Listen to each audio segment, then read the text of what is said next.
One by one, the Gunpowder Girls in the choking room mounted the cartridges into stacks inside the boxes on the tables.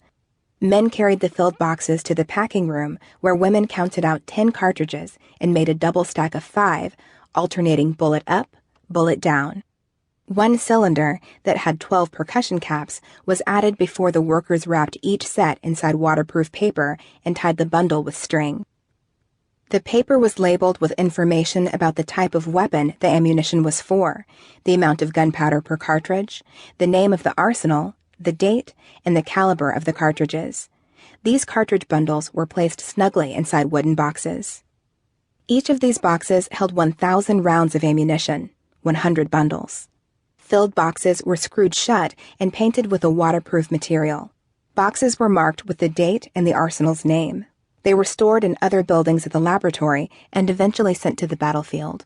The ladies of Lawrenceville worked Monday through Saturday, completing about 128,000 cartridges a day and earning between 50 cents and $1.20 each for 12 hours' work, less than half of what the men before them had earned.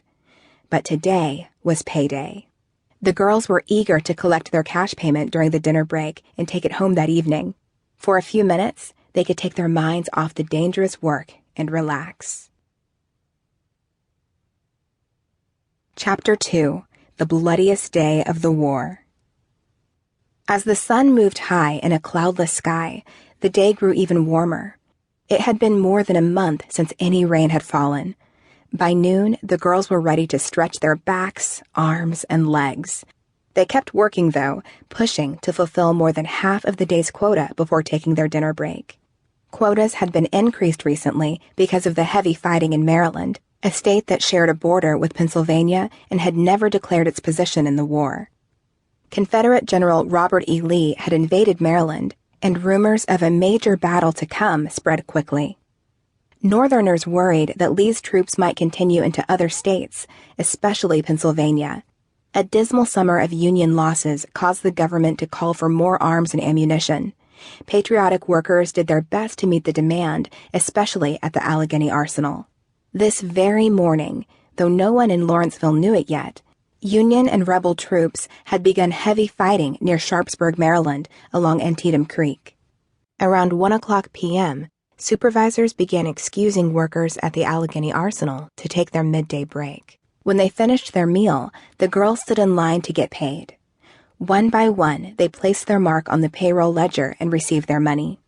The August ledger showed how many cartridges each girl had helped complete in July, and her pay was based on that number. This is known as piecework. Each girl earned 18 cents per 1,000 cartridges made. Most of the girls made less than $20 per month. The payroll ledger tells us that Mary Robinson earned $17.28 for the 96,000 cartridges she helped make in July. One single spark.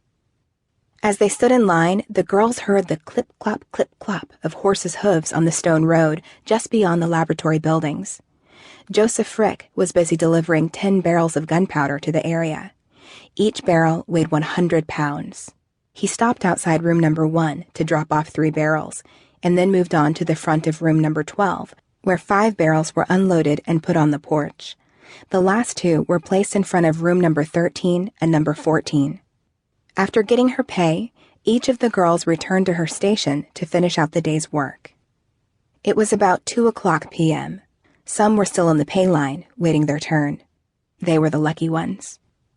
Frick turned his wagon around and headed the horses back down the road in front of the laboratory buildings, gaining speed as he was leaving. Robert Smith, age 37, stood beside the gunpowder barrels in front of room number 1. Rachel Dunlap watched as the horses pulled the wagon past the shed between room number 1 and room number 12. Then she saw it. A spark from one of the horses' metal shoes, just in front of the wagon wheel, ignited a patch of loose gunpowder on the roadway. A thin artery of flames moved from the road and flowed in a stream of fire, following a black path to the porch of room number 1. 3 barrels. 3 barrels full of gunpowder sat there as the flames raced toward them.